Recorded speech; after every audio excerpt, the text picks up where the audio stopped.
За манай байгууламжууд өвлийн нөхцөлд бол хөлдөхгүй. За яагаад хөлдөхгүй вэ гэвэл нэгдүгээрт барилгаас 1.5-2 м-ийн суугддаг. За ингэснээр тасалгааны температуртай ус маань богино хугацаанд өөрийн температураа алдахгүйгээр байгууламж руу орж ирдэг.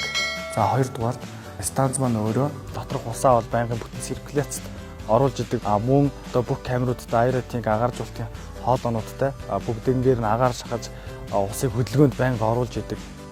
Манай байгууламжнууд маань өвөл хасах 45 хэм хүртэл хүүдэн тэсвэрлэх бүрэн боломжтой. Хэрэглээ байхгүй үед ажиллахгүй юм байна. За энэ үед маань яг хөглөр үндсэн ажиллагааны 4 камераараа яг бохир усыг татамжтайгаар циркуляцид оруулж ингэж ажилладаг.